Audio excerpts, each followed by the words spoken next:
Hi అందరికీ welcome to my YouTube channel Harshanvi creations. ఇలాగొచ్చేసి Jogulamba temple గురించి. ఈ జోగులాంబ టెంపుల్ దర్శించుకోవడానికి మేమైతే హైదరాబాద్ నుంచి స్టార్ట్ అయ్యాం. ఈ టెంపుల్ హైదరాబాద్ నుంచి 220 కిలోమీటర్స్ డిస్టెన్స్ లో ఉంటుంది. ఇంకొక రూట్ కూడా ఉంది. ఇది హైదరాబాద్ నుంచి కాకుండా కర్నూలు నుంచి కూడా రావడానికి ఉంటుంది. కర్నూలు నుంచి 27 కిలోమీటర్స్ డిస్టెన్స్ లో ఉంటుంది. మేమైతే ఫ్యామిలీ అందరం కలిసి అయితే జోగులాంబ టెంపుల్కి వచ్చాము. చూడండి, మెయిన్ ఎంట్రన్స్ నుంచి ఎంటర్ అవ్వగానే లోపలైతే ఇలా ఉంటుంది. ఇక్కడ లెఫ్ట్ సైడ్ అంతా పార్కింగ్ చేసుకోవచ్చు. అంటే వెహికల్స్ కానీ ట్రావెలర్స్ కానీ ఏమైనా ఉంటే లెఫ్ట్ సైడ్ ఇక్కడ పార్కింగ్ చేసుకోవచ్చు. మేమైతే ట్రావెలర్ని ఇక్కడే పార్కింగ్ చేసాము. ఇక్కడ పార్క్ చేసి దర్శనానికి అయితే వెళ్తున్నాం.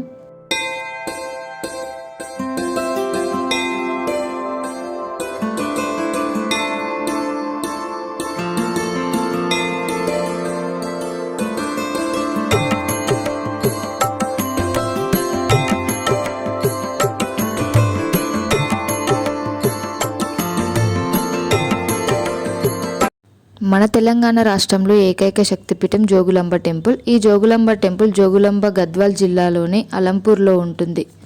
భారతదేశంలో ఉన్న అష్టాదశ అంటే 18 మహాశక్తి పీఠాలలో ఒకటైనదిగా ఈ జోగులాంబ టెంపుల్ చెప్పుకుంటారు.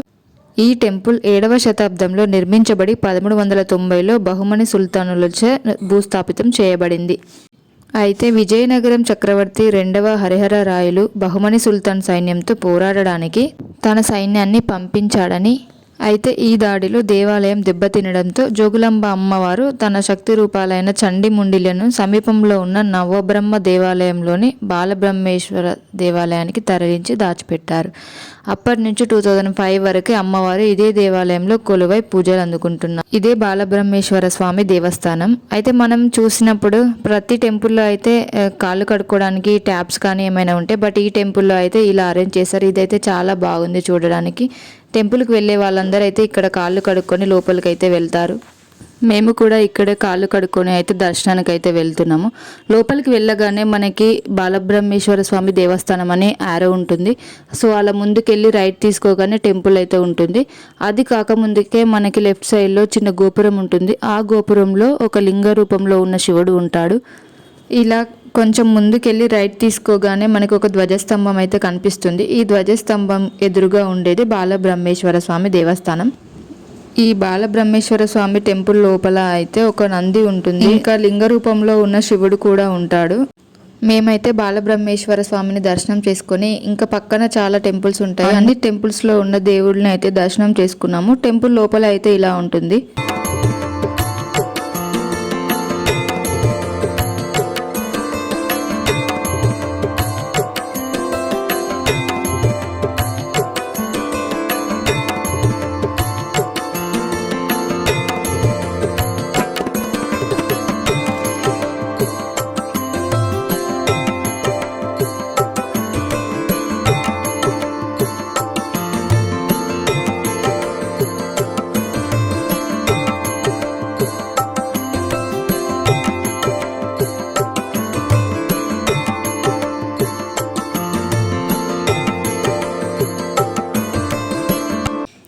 ఇలా అన్ని టెంపుల్స్ని దర్శనం చేసుకొని బయటికి రాగానే కొంచెం ముందు వెళ్ళగానే జోగులాంబ అమ్మవారి దేవస్థానం అయితే ఉంటుంది.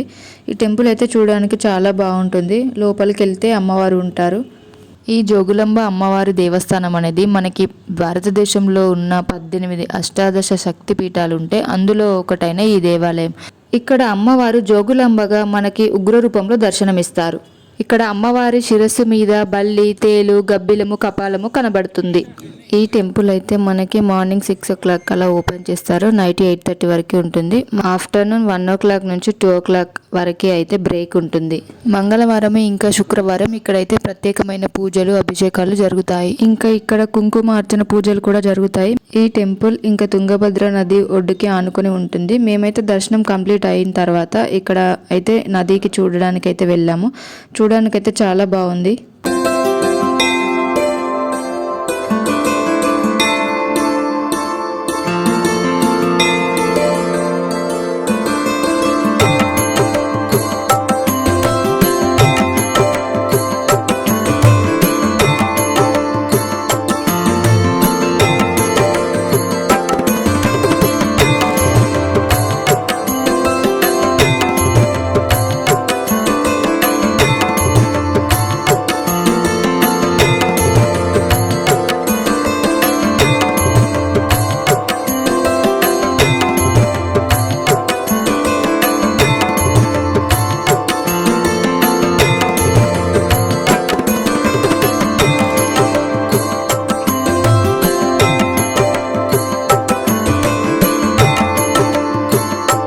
నాకైతే అమ్మవారి దర్శనం చాలా బాగా జరిగింది.